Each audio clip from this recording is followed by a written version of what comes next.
Men have nowhere to go ideologically. We haven't found how to settle into a vision of the world that doesn't view us merely as protectors, providers, breadwinners. These things made me a man before. What you're telling me is that you don't need a man to do these things. Well, then what do I do?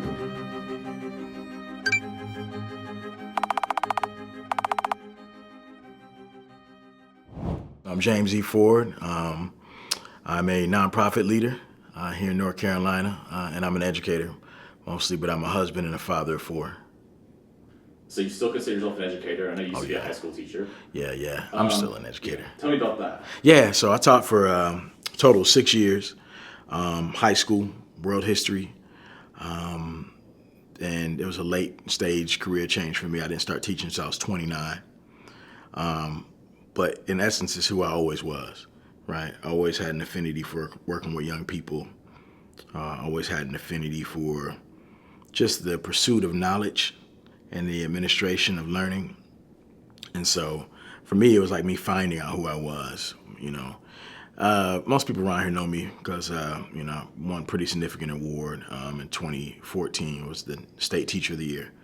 And have continued just to work in that field from classroom educator to activist and advocate and also policymaker in some instances. And so, yeah, that's kind of my story.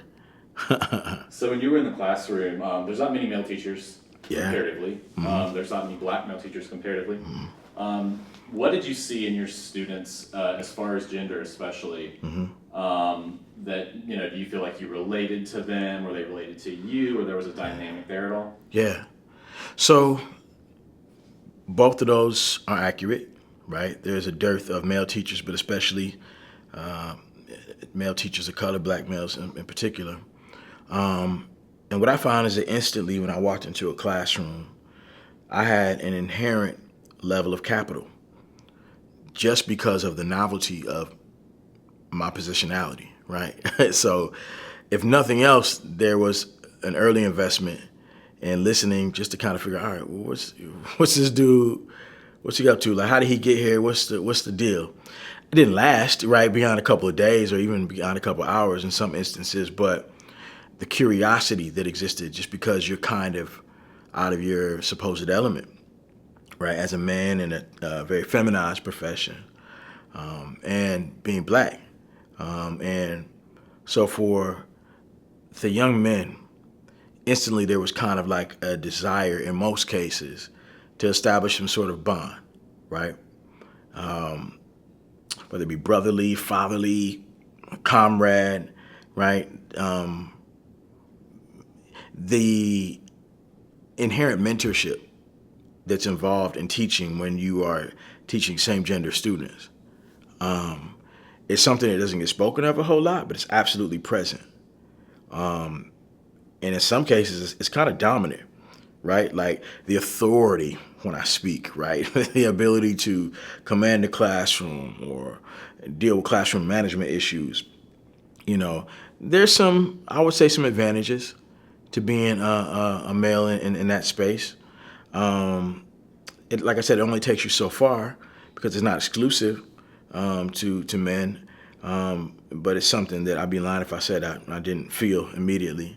And for the young ladies as well, there was, in a lot of ways, a fatherly role that we play sometimes, right? And I mean, you have to be careful how you manage that, I think, as a man. And because of the gender dynamics power, and then just there's all sorts of opportunities sometimes for, inappropriate interactions to take place. And I think as a man, you ought to be hypervigilant about those things. But, there are young students, young women who I still keep in contact with, who have children and be like, hey, meet your grandson. You know what I mean? Like, it's that type of dynamic who, my wife knows them and there's a family element.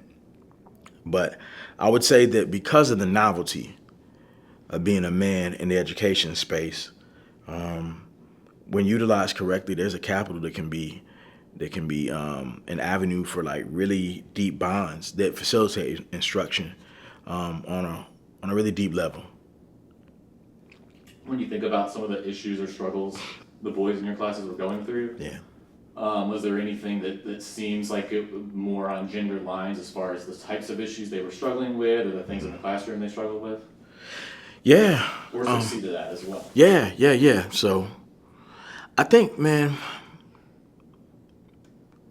like so many of us, the boys were just trying to figure out how to be men.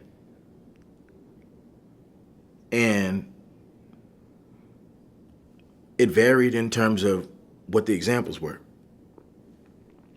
Family dynamics were different. You have some from composed, two-parent households who were still kind of meandering through life trying to figure out what to do. You have those who were dealing with divorce and, relatively absent fathers who were trying to figure out, especially at that age, 15 years old, freshmen is who I primarily taught. Pubescent kids who are trying to discover for themselves, like, what does it mean to be a man? And so lots of pent up anger, frustration, and inability to articulate feelings. So I would say, like, we'd say, like, a lack of social and emotional awareness or intelligence. Figuring out how to engage in, like, dating behaviors and how to treat folks that you're romantically engaged with. We saw all of that stuff, in the classroom. And as I mentioned, I said, we're trying to figure it out as well, too, because I think that even as the adults in the room, we kind of hold ourselves out as the examples. But the truth of the matter is many of us haven't quite figured out how we define manhood either. We might be further along in the journey, maybe. And in some cases, a lot of us are stuck in high school. You know what I mean? Still trying to get our arms around what that means. So I had kids who just would be so frustrated sometimes, like it's a roller coaster. Don't want to talk to you, just angry. I remember having a student who legitimately couldn't figure out why his dad did not want to be in his life while his parents' marriage was, dissolving. And you could see him taking it out on us sometimes, and we just had to pull him aside and be empathetic to that. Because what do you tell somebody? I mean, these are major questions, existential questions that he's trying to work through about who he is, that speak to his own manhood. And yeah, man, I mean, all of that. The same things we hear, the banner on the podcast and, the vlogs and everything else. You saw that playing out in the classroom, man. Just trying to figure out what does it mean to be masculine? What does it mean to be man? And oftentimes the blind leading the blind, so to speak, not to be ableist, right? But folks who don't know any better are holding themselves out as leaders and examples. And young boys are kind of following behind because what else do they have to hold on to? I definitely relate to what you're saying, and I feel like part of this for me is I genuinely want to ask people because I don't know either, right? Like, right. What does it mean to be a man to you, or where? Yeah. So I'm curious, when you were that age, or even now, like, were there any men in your life that you would look at and be like, "That's what a man is. That's what I want to be like." Yeah. And if so, what were the traits that you saw in them? Yeah. So when I was their age, I absolutely had examples. I had my father, who to me was the embodiment of the sacrifice required to be a man. And what that meant to me was I have so many memories of my dad just every weekend working on something, like out of necessity, something breaking down. And my father, because of his ingenuity, because of how handy he was in trying to save the family money, we rarely took anything to get fixed or called a mechanic, whether it was the washer, the car, the house, the microwave, additions to, wings of the home or whatever. Like, my father was always working on something. I didn't see him resting a whole lot. And so what that said to me was, man, that looks really hard. And apparently that's what it means to be a man, is to always be working. My dad was also pretty quiet, didn't really talk a whole lot. And unlike some portrayals of manhood, not the overly machismo, hyper masculine dude, not a pacifist either. You know what I mean? Like, you don't want to poke the bear type of dude, but very calm and don't rock the boat unless absolutely necessary. So that was the disposition that I tried to mimic, And my grandfather, my maternal grandfather, so not his dad. I didn't have the pleasure of meeting my father's father, but my maternal grandfather was very much the same way. A Southern guy, blue collar, hardworking, great migrant, came up from the South and moved to the North, and worked in the factories and provided for his 5 kids. He liked to laugh, he liked to joke, as did my father. But active in the church, you know what I'm saying? Devoted husband and father. And so that's what I saw, like the virtues, right? All the stuff that we think about when we think of like, what does it mean to be like a good guy? I saw that on display, and I tried, and continue to try my best to mimic that. Now, I failed in several regards because I'm still trying to figure out, still trying to define that for myself. I've tried to pattern my life after that. So to me, it's hard for me to wrap my arms fully around what it means to be a man, because even some of the things I mentioned are socially constructed, right? And even if they seem virtuous and if they seem like characteristics that are endearing and desirable, they constrict us. The quietness I was talking about was sometimes, I'm not very quiet.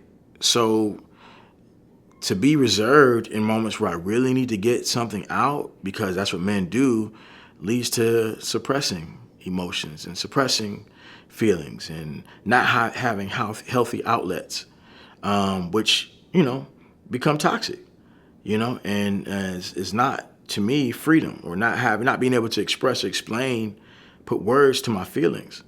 Being stoic looks good on the outside, but man, sometimes it can kill you, literally and figuratively, holding all that stuff in. So, to be a man, I guess, is to be true to yourself, and to find ways to define manhood for yourself. I think that's where I've arrived at presently, but that could change tomorrow, Yeah, I'm curious. Are there things about you Yeah. that you feel like people would be surprised to know about you, as far as it's not the traditional expectation for men to do this, or to like this, or anything like that? Yeah. I mean, that can cut both ways, right? I think that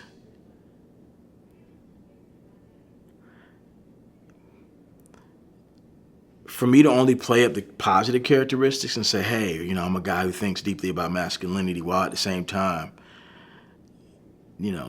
failing to recognize that I've also and continue to also struggle with like toxic masculinity, right? I'm not a part or separate from the same socialization that we all have experienced, that we're all drinking in.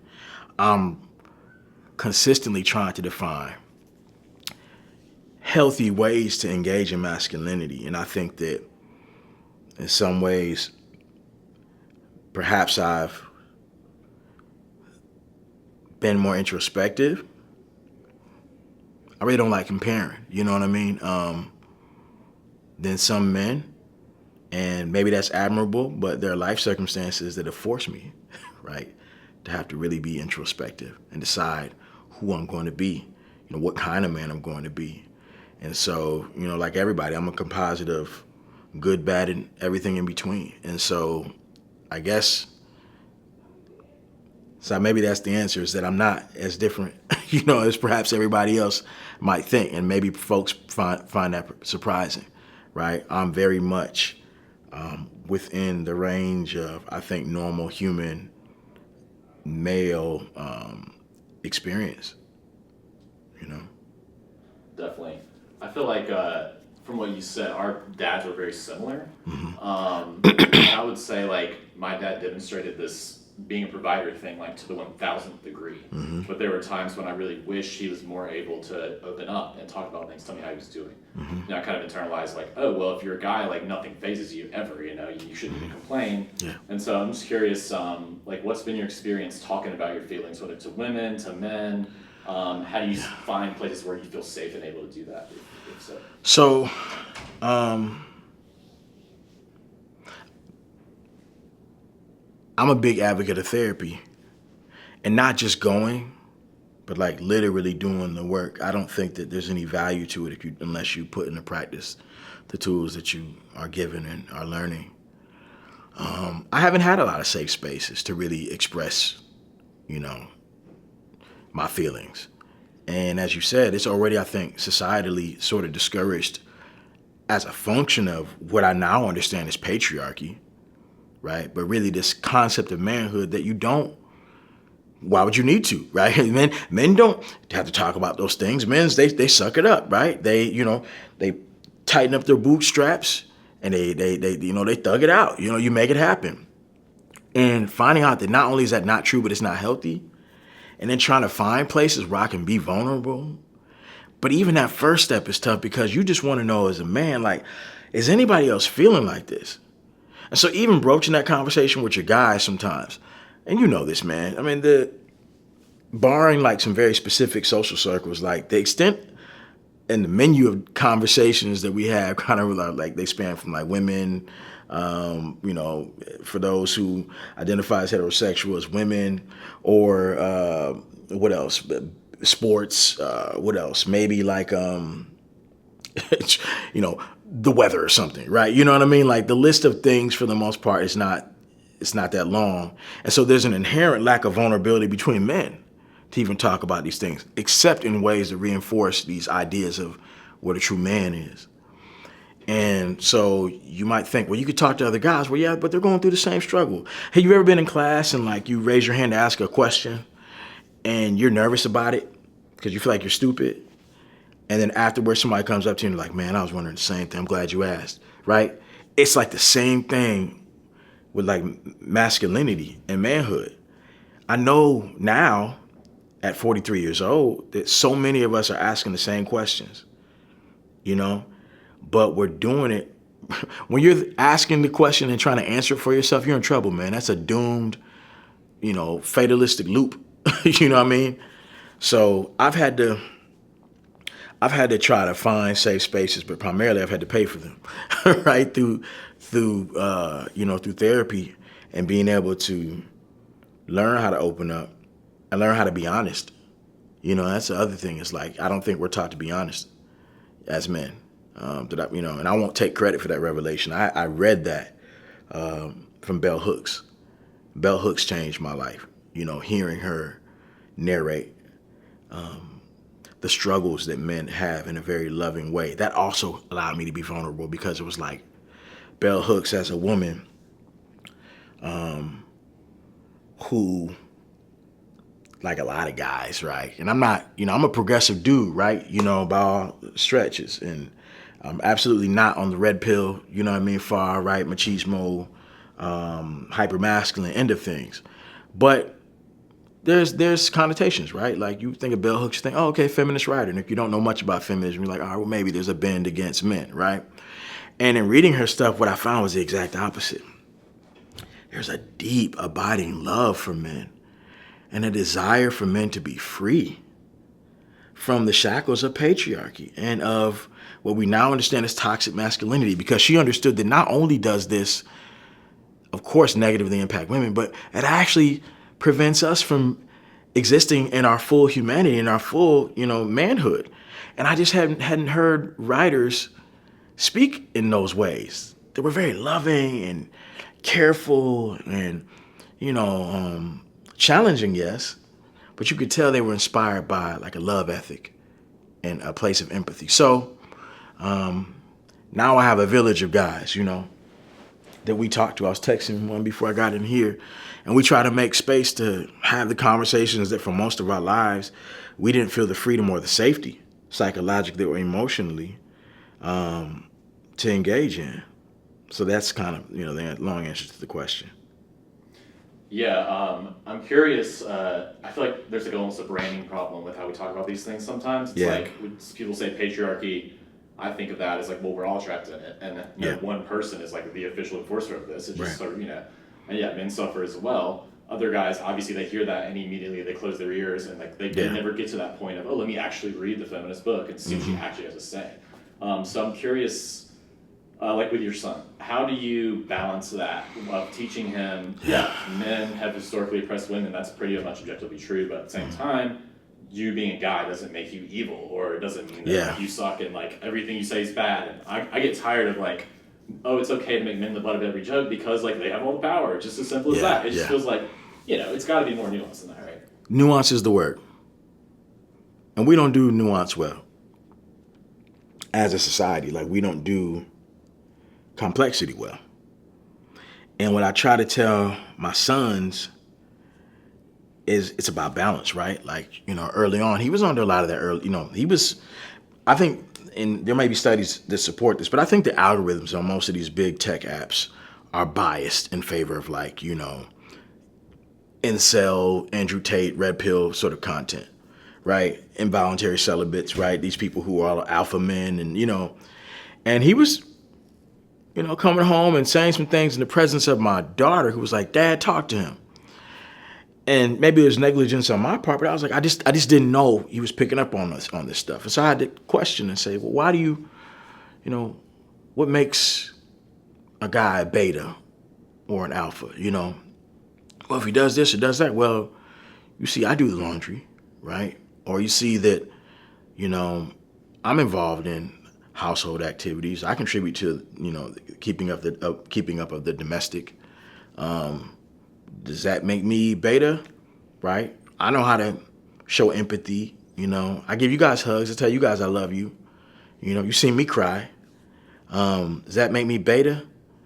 And just getting him to think critically about these things, and then explaining to him how, let's be honest, buddy, like, you may not know this, but the society that has been constructed is designed to favor us. It's the reason why when you jump on Instagram, man, everything without even following is half naked women without even asking a question, right?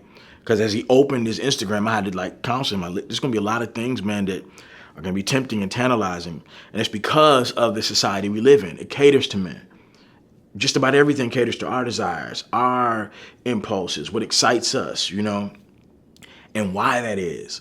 And given a elementary explanation of the systems, and even if it's, much like racism, which he understands, right? Even if it's not a bunch of mean racist, individuals, the system itself was created in such a way that, like a conveyor belt, it's just going to usher things forward without much effort. But also helping him to understand that you're not defined by these things either. And that just because you belong to these groups, right? Because you have group membership as a man or as a young man doesn't instantly make you the enemy either. And that you have agency, right? You have the ability to assert yourself and advocate for yourself.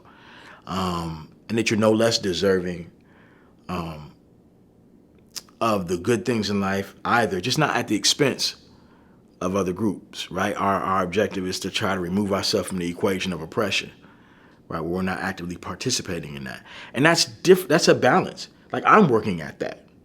You know what I mean? Like, presently, and being transparent with him about that. You know what I'm saying? Like, I'm working at that. That work is never going to be done. I'm going to be 80 something years old, still trying to figure out ways on a daily basis on how I can not participate, but not just not participate, but also like try to dismantle those systems of gender oppression. So, like I say, man, when it comes to parenting, man, we're all trying to do the best we can do. We'll see how it turns out. I know he's an amazing person, as is my other young son who's 8, and who's even some of those lessons about fairness I can impart to him. My prayer is that they'll internalize some of that, and that not only will they take it to heart, but they'll take it further than even their dad. So you told me you've been thinking about this for personal reasons. Yeah. Is this why, or was it something else? Yeah, lots, man. Not any I'm prepared to get into on camera, But what I'll say is, I this this idea. How old are you? 29. Yeah, 20. Yeah, okay. So you're young. Well, you're probably thinking, "Oh, I'm about to be 30." Oh, that'd be Right? 30, it's true. Yeah, and you're all like, "Oh, yeah." Couple months. I think that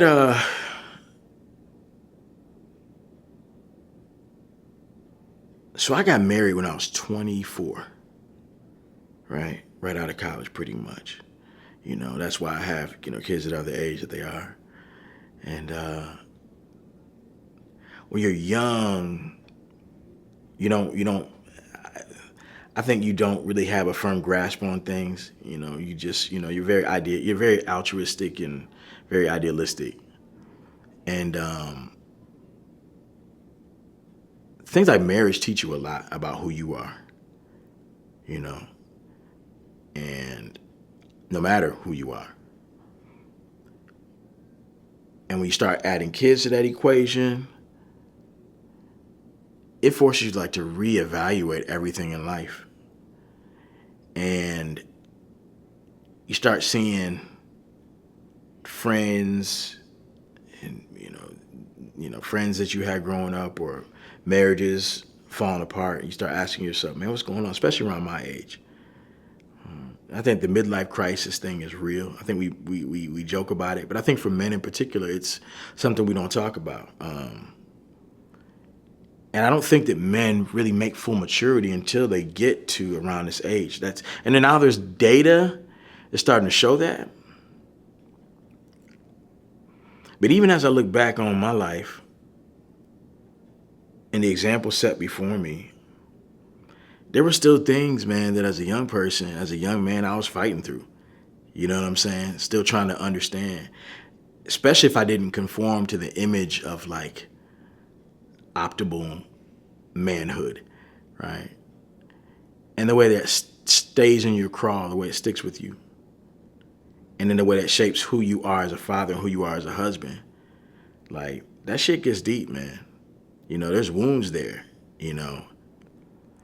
And in trying to investigate that, the roots of a lot of that stuff, I found myself picking up books and just trying to get a better understanding, all right, who am I? Really. And I think I told you that's what led me to that bell hook stuff. All About Love. Her book, All About Love. Man, helped me to understand that most men are not raised well. And I don't think I've ever really thought critically about that. And this is not an indictment on my parents at all. I think they did a great job. But boys in particular are not raised well because I think we are taught to compartmentalize. We're not taught to be integrated. And when you start compartmentalizing, you instantly start being dishonest with yourself and with other people. People ask you how you doing. I'm fine. That's not true. You're not fine. And then you don't have the language to explain what's really wrong with you. So you end up fragmenting yourself into different pieces. And I think that, speaking for myself, we can do that for a while. And then you can create personas, and those things trap you. I know they trap me. I've had to really evaluate who I am, And what I found is that trap befalls a lot of men because we just don't know who we are. And we don't have the space and the freedom to really discuss these things in ways that are transparent. And it's not as if men need to be coddled, right? Because I also don't believe in folks with group membership in historically dominant groups. There's this thing where you want to expose the inequality, but you also don't want to take care of and coddle and baby them. But one thing Bell Hooks said was, she's one of the flaws in the modern feminist movement was that they exposed the toxins of patriarchy, but they didn't provide men with an alternative.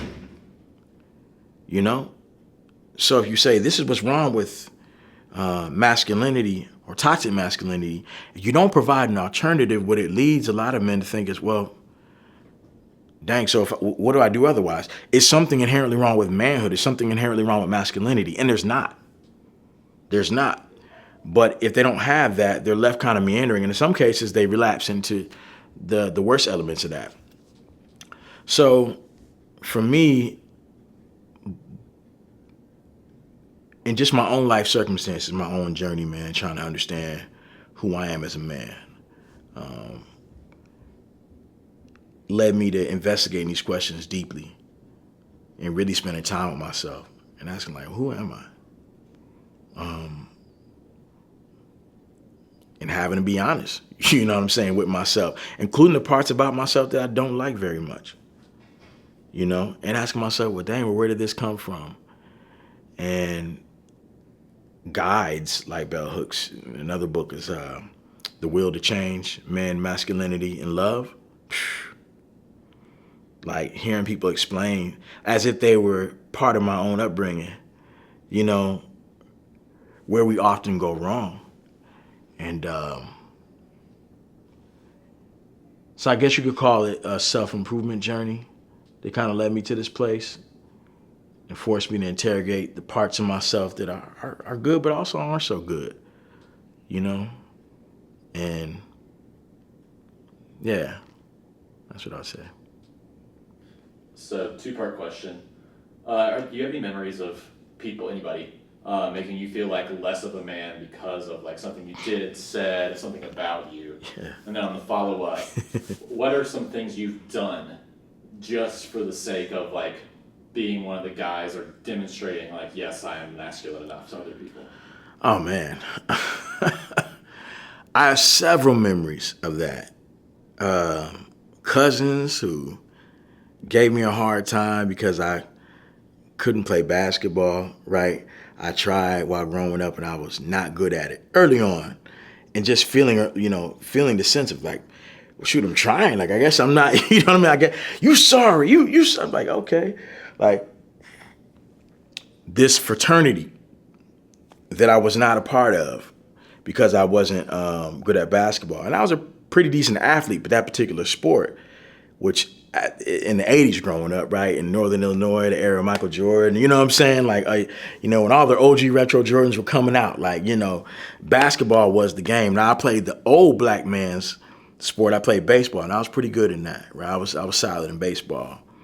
But feeling like, man, I don't belong in this, you know? And then I think kind of being a late bloomer, man. I was like a short, chubby kid, you know what I'm saying? Was never really a lady killer like that. And so, like so many stories of socialization in like school environments, you got the folks who could get the girls pretty easily, right? I was not one of those individuals, right? But I had great personality, right? Like could hold conversations and develop friendships, but never felt like I could kind of get the girl that I wanted. All that stuff, man. Guys don't talk about that stuff, man. But that stuff stays with you, man. And guys operate. They be stuck, in that 16-year-old mindset, still living out, right, the pain from their high school years. You know what I'm saying? And like, it's a lot of dudes, man, who are still trying to make up for, what they felt when they were 16. All those sorts of moments, those little small micro examples, my life has been littered with those. I forgot the second part of the question, though. Yeah, was there anything you remember doing, like an action belief you adopted that was just like, oh, now I'm a guy, now I'm yeah. So, I mean, just to be honest, and again, man, I'm from the hip hop era too, right? So, like, the relationship with hip hop music and misogyny, especially during the era of the early 90s, man, like, come on, man. You know what I mean? 94 was when the Doggy Style dropped. It was either Chronic or Doggy Style, and like I go back and listen to some of those albums, and it's like, man, did these cats even like women? Just because of the way they spoke about it. Man, we were reciting those lyrics, calling girls hoes and bees and stuff like that, all just to try to fit in, you know, to that club I was talking about, right? To use the lingo. And I won't even say it was socially acceptable, but it wasn't, because, I mean, there were people who didn't accept it then, right? But certainly within the subculture of young people, that was, that was the linguistic, that was a lingua franc, man, of the times, to be able to, just to be overtly disrespectful of women. And I consider myself kind of on the nicer end of that. Like, well, I wouldn't say it in the company of women, but it's like I was still participating, you know what I'm saying, in it. So all those sorts of small examples. And I laugh because I consider myself, pretty conscious, right? I was the guy who was like, come on, y'all, let's not disrespect the women, or whatever. But that was club membership, right? How do you show your card? How do you show that you're one of the guys? You know what I'm saying? Joking and participating in inappropriate sexual banter, about women, or at least just laughing along, right? Because you could not be contributing, but you're still engaged in the process. I mean, I did all that stuff, So, yeah, Robert, I could give you a million different ways, but less the big hawking examples and more just the everyday moments through speech, through actions or inactions that I found myself trying to assimilate into what we understood as manhood, real manhood.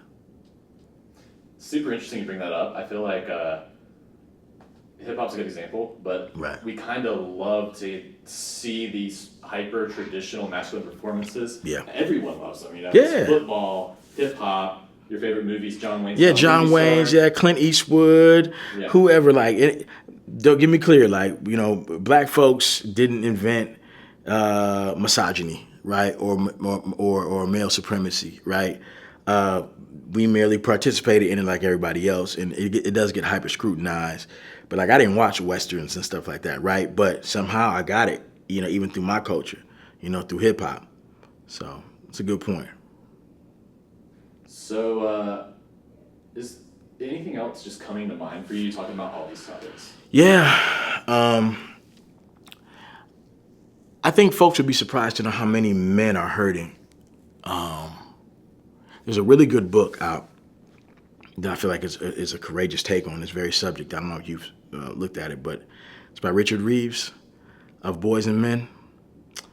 And I know Richard, and I remember when he was first entertaining talking about gender inequality from the perspective of men and boys. And I was like, can you do that? You know what I mean? Like, I don't know, man. Maybe yes later.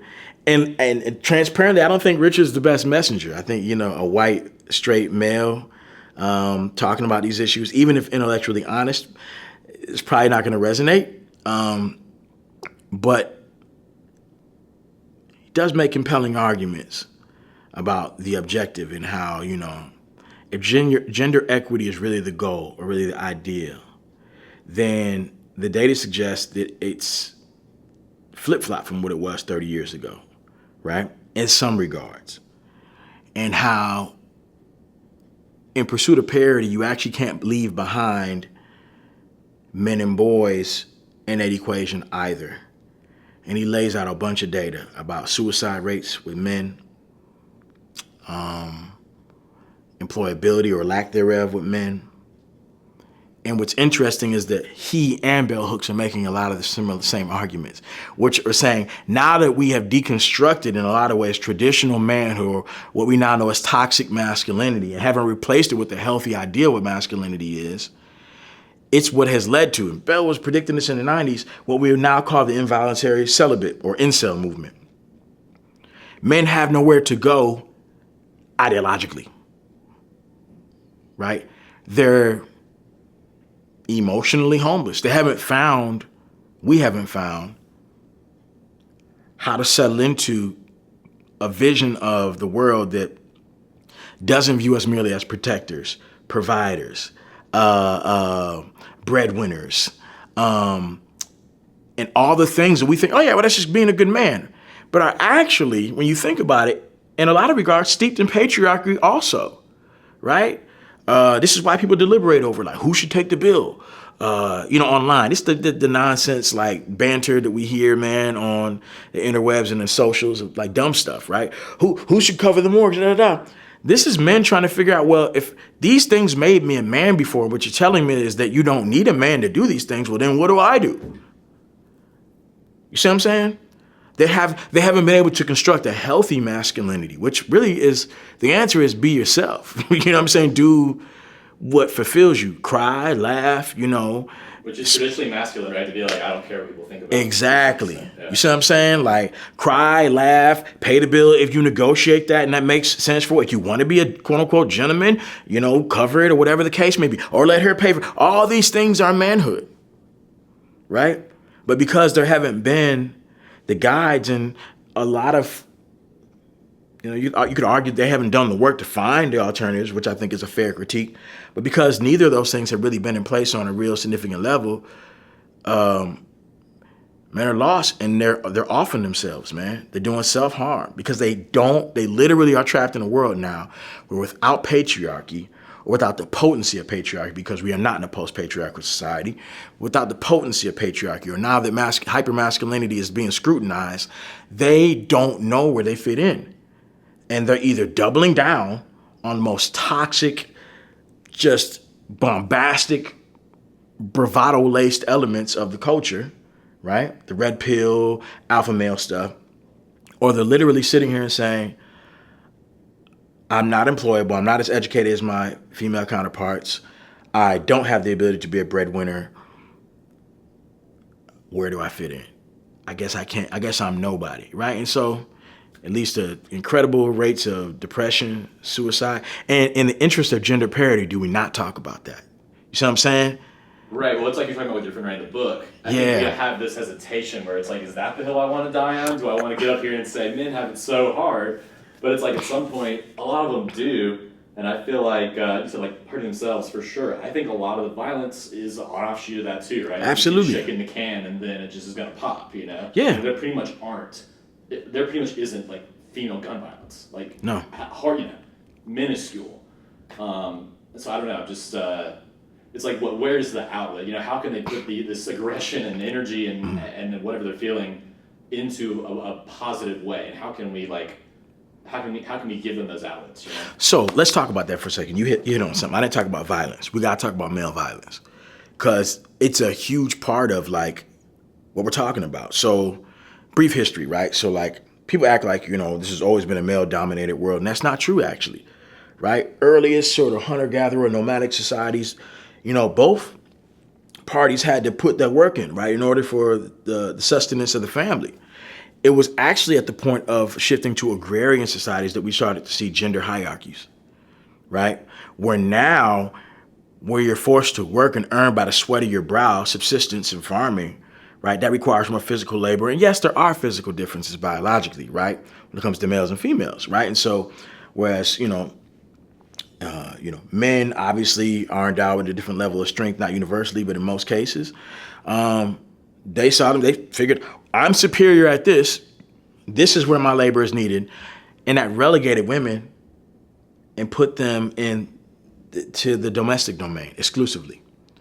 And you can see how the power dynamic shifted there because now all of a sudden the man is the provider, right? He has utility, he has function, and the woman is kind of an extra part, so to speak. And that's what's created what we have. So now men who have been defined by their physicality in a post-industrial society, right, have not made the transition, right? And some of that's our fault, right? By not paying attention to, get into the industries that make sense. But it hasn't been the guidance because everybody's so addicted to patriarchy that just haven't been talking about the need to shift and to think differently about like how to compose, families and how to compose, relationships. And men who have been rewarded for their aggression, in popular culture, in film, in music, in sports and athletics, taught that this is what it is to be a man, to be violent on the gridiron, to be violent in the boxing ring, to settle everything with violence, with guns, right? The slightest disrespect, you respond overtly and disproportionately with violence. Like, that's what we're taught, whether we think about it or not. Have no one to talk to, nowhere to go, no way to even get in touch with their emotions or admit that they're feeling what they're feeling and how to express it. And so it's no small wonder then that we see the rates of violence that we do, especially with young men, because, man, when I see that, and it's what I saw in the classroom, I'm like, man, this is just a dude who doesn't know how to get off that energy, doesn't know what to do with what he's feeling, and is using the one thing that society has told him that he's justified in using, which is brute force and violence. And then it ends up robbing him of his freedom and potentially somebody else of their life, right? And I think that, going back to my education hat, while everybody's railing against like the woke ideology and all this stuff, if they were really in touch with themselves, they'd recognize that actually this is probably our best bet to save men. It really is, to get them to understand what their emotions are, how to get in touch with them, to understand somatically, like physiologically, what's going on with you, right? Your fight, flight, or freeze responses, right? Understanding how you're responding when you feel threatened and your alarm system is going off and your amygdala is hijacked, right? What's actually happening on a brain level, neurologically. And then providing outlets where we can productively respond to those things. So you like art. So you're not into football and everything else. There's nothing wrong with that, right? So you're gay, right? Or so you're bi.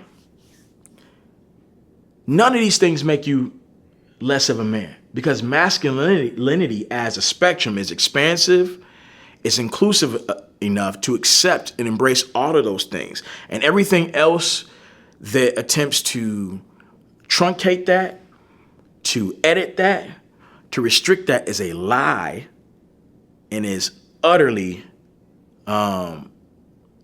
self-destructive. But to teach that, you're pushing woke ideology, right? You know what I'm saying? So, I don't know, man. The issue that both sides of the political spectrum are raising is the same, but the approaches they're taking to addressing it are wildly different. 100%. To me, we're 48 minutes in, so it's 3:09. Do you need to run? I should be good. I think I'm good. Yeah. All right. Oh yeah, and I wonder if you've noticed this, or if you think this is true. To me, it sometimes feels like almost baby boomers, in a weird way, almost have less of this allure to the hyper machismo stuff from the younger generation. It's almost like we're coming back around and clamping down. And I'm just thinking about it in terms of like basketball shorts back in the day, right? Like all the way up to here, or like just some interesting things. And I mean, I definitely think it's got more progressive over time overall. Right. But I don't know. It feels like to me there's a doubling down on the hyper traditionalism right now, almost even more than when I was younger. And I think that's just their answer to all of this. It's like you said, we have no alternative. I'm going to retreat back into the old. But I'm just wondering, if you would agree or disagree with that. Yeah, so I'm not certain I agree with that, just because I was raised around, brought up by boomers and everything. And I think that, in a way, I just think the boundaries of what's considered masculine are shifting. The goalposts are moving. Because they were wearing those short shorts because they were trying to show off their legs, man. Not because they were being effeminate per se. They wanted to show off their muscular fiber and their strength, right? So they could wear a tank top with the taco meat and the chest hair showing out. To them, that was a demonstration of masculinity, right? So it was inspired by the same thing, it was just a different expression. And listen, I mean, the so-called greatest generation, right? That we're talking about, the boomers. Lunch pail, hard hat people who came home, didn't complain, pound 4 or 5 beers after work, you know what I mean? And happy wife, happy life type of mentality. You provide for your kids, and that's what being a man is, right? You don't engage in conversations with your kids at any depth, or check in on them about their emotions, but you're showing up. You're a good dad. Is that the extent of what a man is? I don't think that washes now. I don't. My sons need me to do my work. Because by me doing my work, hopefully the end result is I'm raising better men who are more empathetic, who are more in touch with their emotions, who are more self-aware, and who don't have a problem admitting when they're wrong, who are resilient enough to say, I still have value as a man, even when I'm not being centered in everything, even when I'm not the lover boy, or even when I'm not the toughest on the block, even when I'm not all of these archetypes of what is traditionally a man, right? Inherently, I'm worthy. And bro, that takes some work and that takes some unlearning. I say that as somebody who's doing it actively. I don't want to sound, seriously, I don't want to sound too enlightened or too wise, because I'm not. I'm a dude who's at this stage of life, at this developmental level of the early 40s, finally starting to really get in touch beyond sort of a surface level with what this stuff is, how deeply rooted it is, and what I need to do to unlearn it and replace it with something that's more authentic and, nourishing. So if you had one of these young boys in front of you, Yeah, who feels like, I have nowhere to turn, at least Andrew Tate says men are awesome and great. right. They're already typing an angry comment when they see the title of this video, like before watching anything. What's your like message to them from your perspective? Yeah.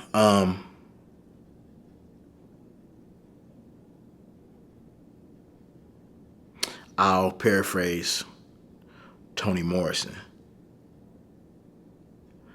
You don't got to cut other people down to make yourself feel tall. And young brother, you are inherently worthy of the good things in life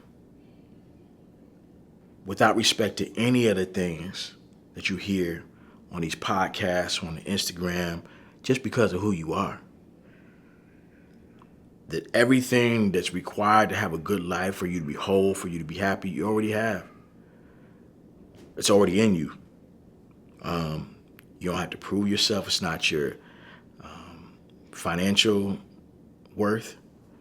It's not how tall you are, or how you can jump, how many, women you lay,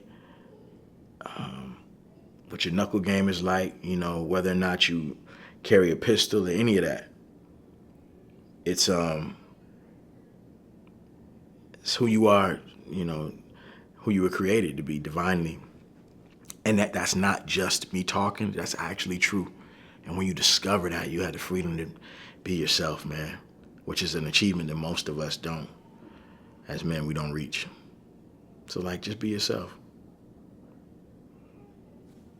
Last question. What's something that is something to celebrate about manhood? Yeah. I think manhood, to celebrate about manhood is that men are needed. Not needed in the sense of dependency, right? Because that feeds into that trope. But, and this plays into my faith, right? But men are inherently a part of the ecosystem, right? In life, and all that it is composed of would not be what it is without us. Not because of the portion of our DNA that we contribute to procreation or any other nonsense, right, that we attach to manhood, but because literally you are a necessity to the human species. We wouldn't be who we are without men. And so the performance of manhood, the performance of masculinity and all that's not necessary. Just your presence alone is worthy of celebration. You're here for a reason, right? So just be you.